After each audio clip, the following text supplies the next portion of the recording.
Got the chocolate fondant fences. It is I and him on the big fat buff. He's not. He's a little old Jack Russell. And we're on our way to Brockenhurst in the New Forest, so I can finish my last few miles of the Walk 121 miles in November for the Royal British Legion. Come and join us. Well, we're still on the train, not exactly going as planned, due to major problems on the line with trespass and things. Completely missed Brockenhurst. So I'm now at Southampton and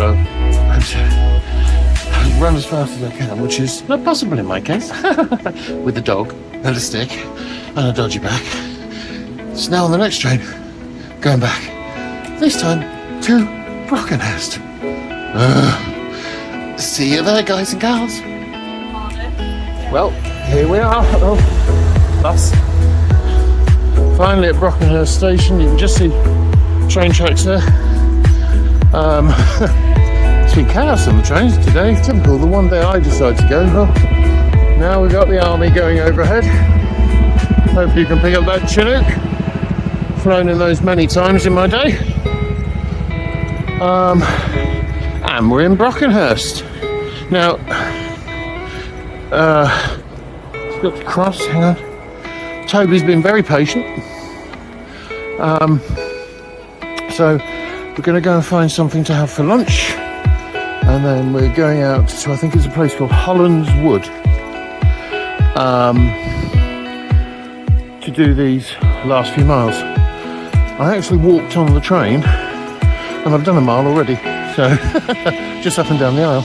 Guard thought I was a lunatic. Some customers were annoyed about the dog walking up and down, but it's not like he's a threat to anybody, is he? Look at him.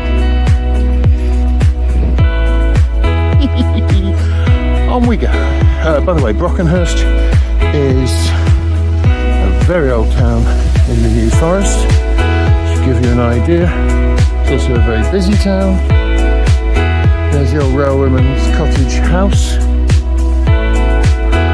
from the 19th century, and it's going to be lovely.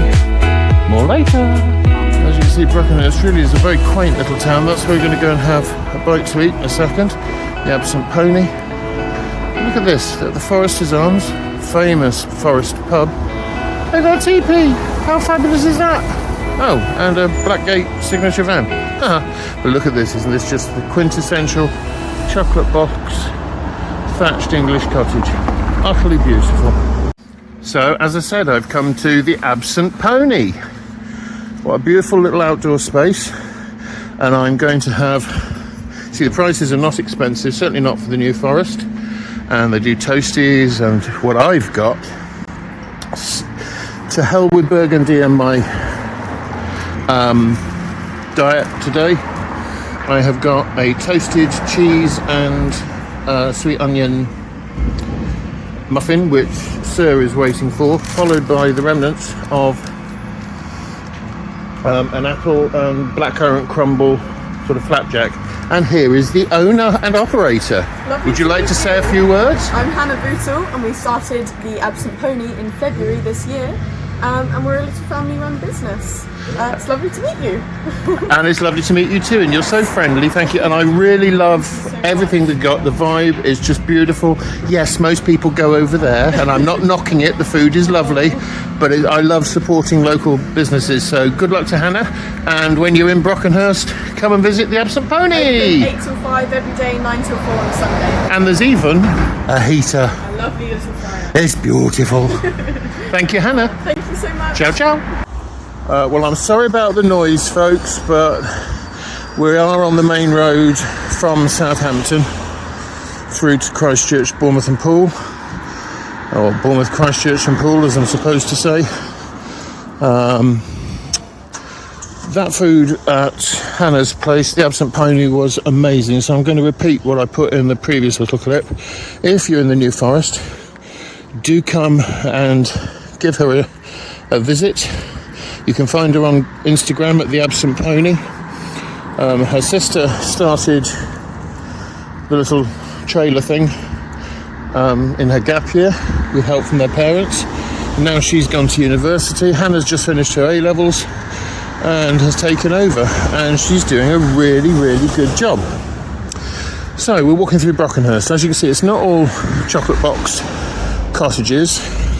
There are some more modern houses, as you can see. The direction we're heading in will take us past one of the best further education colleges, I think, in the area. We're now in Hampshire, you know I live in Dorset. So just over the border, and Brock is where, that's the name of it, Brockenhurst College, known as Brock. It's where my son came to do some classes many years ago, and it's got a fabulous reputation. Then we will go past Carey's Manor Hotel, which is one of the most beautiful hotels in the New Forest. Lovely rooms. Sorry about this truck going past. Lovely rooms, excellent food. We're heading towards Hollands Wood. Here's another good pub, the Huntsman. Honestly, I'm not an active alcoholic. I've been in recovery so long now. I still class myself as one, but I am a social drinker on very rare occasions. Over here, nice historic Georgian chapel. You can see the house built on the side was the accommodation for the minister. I think it's now a private house. Very pretty. And we're heading out into the forest proper.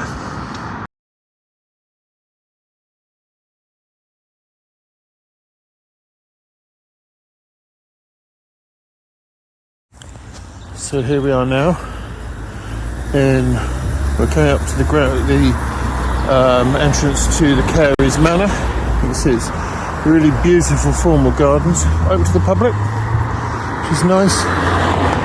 And through there's a beautiful mock Tudor hotel called Carey's Manor. As you can see, it's absolutely stunning, a proper stately home.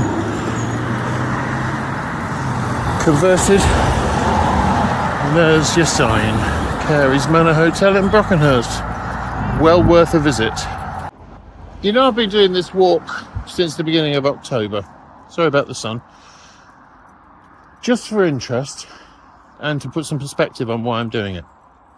I've just looked at the Office of National Statistics.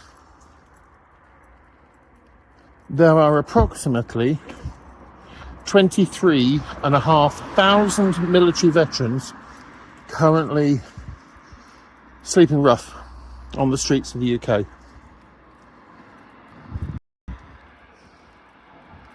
Now, you may think out of the 1.8 million veterans that are registered, that's not a huge amount. But for every single one of them, it's an extra kick in the teeth after the service they gave.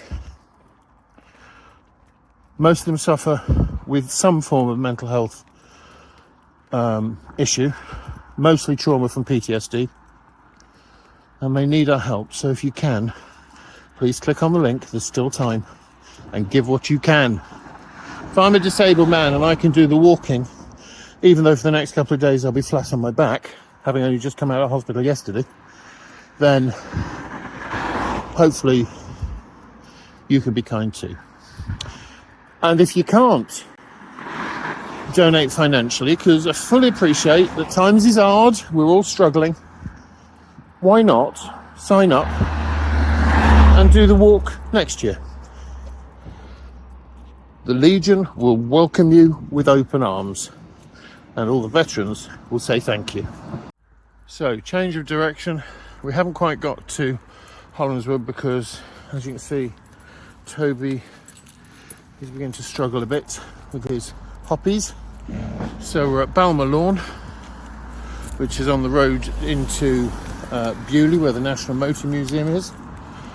Sorry, he was pulling my hand too much. And there is the Balmer Lawn Hotel, which you can very easily see from the road because it's enormous, and it's the way to get into Bewley.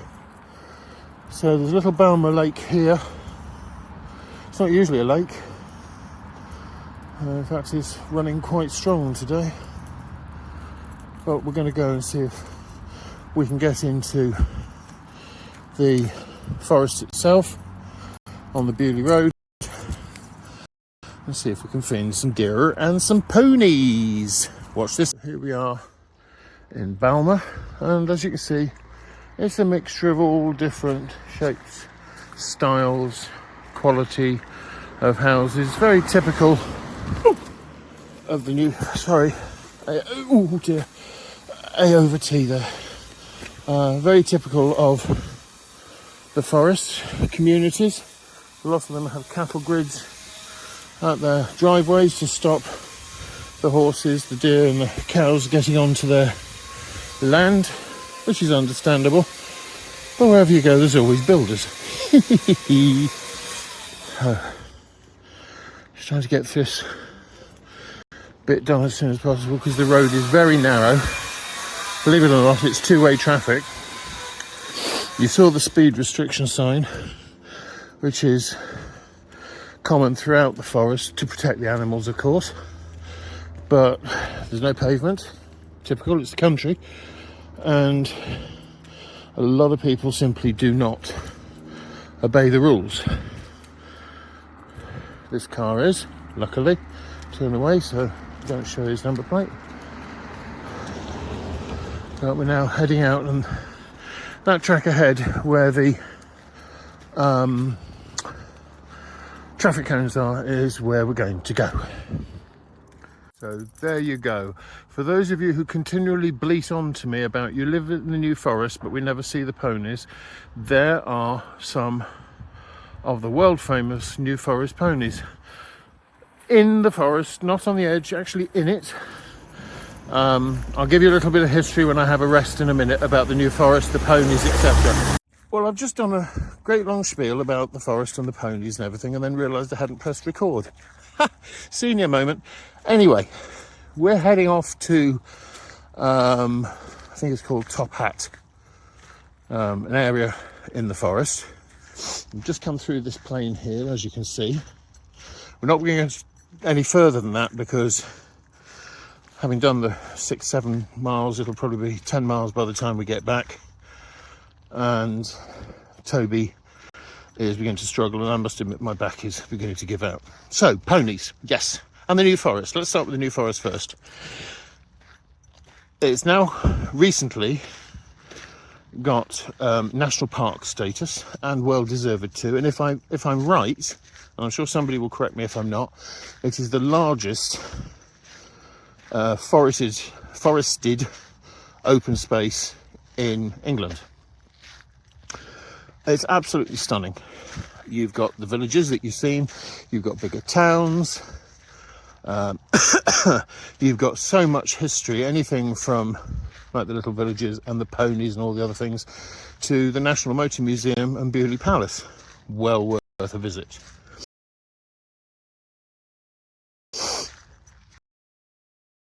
In fact, my great-great-grand-uncle's car, the Calcutta car, is one of 3 left in the world, and one of them is in the National Motor Museum here at Bewley. So the New Forest. way back in the Stone Age, Bronze Age, Iron Age and Neolithic times even, there was human habitation here, little small communities living hand in glove with nature. Then just over, obviously 1100 years ago, nearly, William the Conqueror arrived from France and became William the First of England, and helped unite all the different Saxon nations of the UK. This was the Kingdom of Wessex, the largest of the English nations. And until King Charles elevated him to the Dukedom of Edinburgh after his father, Prince Edward, the late Queen's youngest son, was in fact Earl of Wessex, and obviously his wife was Countess of Wessex, and they were frequently down here. But they're not the only royals. Oh no. Most recently, I suppose, you've got Charles and Diana, who spent part of their honeymoon at his great uncle, I think's estate Broadlands, which is on the far edge of the forest. That was Lord Mountbatten, and I'm pretty sure that Charles and Camilla have probably been here. They've certainly been here on official visits, both as Prince of Wales and Duchess of Cornwall, and as King and Queen. But they have a royal connection a few generations back to the New Forest as well. Both their great-grandparents, great-grandfather in the case of the King, great-grandmother in the case of the Queen, were frequent visitors here to hidey holes to have some special time as king and mistress. I'm talking about Edward VII, who is the current king's great-grandfather, and Alice Capel, who is the current queen's great-grandmother. So that's the most recent connections. We're going back to our William the Conqueror. He saw, and his sons, who became William Rufus, so William II, William Redbeard, and Henry I, loved this area so much with its plethora of wildlife, they used it as a royal royal hunting ground. And believe me, they hunted and they slaughtered. Anything with 4 legs got an arrow. And in fact, it's somebody with 2 legs got an arrow in the New Forest as well. William Rufus, William the Conqueror's son, William II, who was assassinated by an arrow shot by one of his companions, I believe. And there is a stone called the Rufus Stone out on the edge of the motorway heading towards Southampton at the supposed place where he got shot. Fair justice, really, because obviously William the Conqueror's men, his father, shot poor old King Harold in the eye with an arrow, and that's how he won the Battle of Hastings. And so it's been a royal hunting ground for years, a royal playground, and now it's a public playground. And I would strongly urge anybody visiting the UK, you've got Stonehenge, you've got Windsor Castle, you've got Warwick Castle, you've got Alton Town. And following a rather emergency toilet break, which genuinely peed off a couple of rabbits in the bush, the wildlife. Now, obviously there's every sort of wildlife you would expect to find in a forest. You can hear there some birds singing. And you've got everything from the tiniest bird to the largest deer. And believe me, some of the deer, especially the stags, are spectacular. But what the forest is most famous for are, of course, the New Forest ponies. And you saw some of them a little while back. And there's tons of them. I can keep taking videos of them, but they won't change. They're still New Forest ponies. Pony is a bit of an anathema because some of them are huge. I've seen ones that kids could ride on. I've seen some that are occasionally taller than I am. And I'm 6'3". They roam free. And a lot of people think, therefore, they are wild. They are not. They are all owned. And they are owned by a very special group. I'm going to turn around now because there's a dog coming this way. They are owned by a very special group of New Forest horse breeders and owners who are called verderers. Sorry about the state of my hair. I've had to take the hat off because I'm perspiring a little. It's a chilly day, and my gosh, this is bringing it out of me. The verderers, V-E-R-D-E-R-E-R-S, E-I-E-I-O. I'll give them that name from the Old English, meaning that they graze on the grass. Verdant pastures, same basic source for the word. And the verderers all own the ponies. But they're allowed, I presume for a fee, to host them in this Forestry England owned and maintained national park. They're all branded, not with hot irons. That would be cruel and very inhumane. These days it's either a paint job on their rump, or more usually a tag on their ear, which does not hurt because it goes through cartilage that has no nerves, to identify who owns which horse. Usually because occasionally, even with those cattle grids I showed you, which are on the main roads as well, the horses do get on to the roads, and the careless drivers who don't obey the 20 mile an hour maximum advised speed limit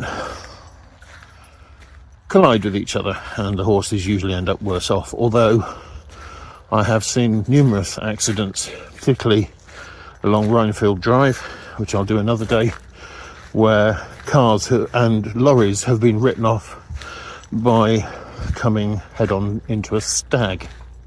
And massive, massive, massive animals, and truly beautiful. And so the verderers put the horses on here, the ponies, and the ponies are the major contributors to keeping the habitat cleaned and the grass clipped. Although it is moorland, obviously, we're not talking about. Comes those damned helicopters again. It's not like a bowling green or a cricket pitch, but they do keep it down. But they also help contribute to the biodiverse nature of the forest. And so for any naturalist, this is a wonderful place to come and investigate. So the verderers run the New Forest by way of the Verderers' Court, which meets in session, I think, once a year, and they can issue fines to people who've mismaintained their stock of horses, or to poachers, or members of the public who do stupid things. Even as much as littering can go before the Verderers' Court, because of course the damage it can do to the ponies is bad enough, but to the biodiverse nature of this beautiful place, it could be disastrous. Look at that sun as it's beginning to lower. What is the time now? I think it's about 3:30, something like that. Just truly stunning winter sun, and a beautiful, beautiful day. So here's another little look round. We're in a wooded area, as you can see. Absolutely nature at its beautiful, most beautiful. Now, a lot of people say, oh, it's horrible in the winter because there's no leaves. But this sort of dying away is leading towards the promised coming of spring and the dawn of new life, the birth of the new ponies, or the new bucks and does, or the baby rabbits, the hares, the badgers, the foxes, and even, so I'm led to believe, although I've never seen one, wolves. Nature has a wonderful way of giving us a metaphor for our own lives. Yeah, with winter, it looks like it's all dying away. Yeah, bad stuff happens. But with the promise of spring always around the corner, there's always hope for redemption and a fresh start. And that's why I'm doing this walk. One, it helps His Majesty, little one here's, and my mobility. Even though, as I said, tomorrow and the day after we will both be in agony. But that's what Infocol for him and morphine for me are for. And the money raised gives a new start to those who often feel that the service they have given has been wasted, thrown away, forgotten about and lost.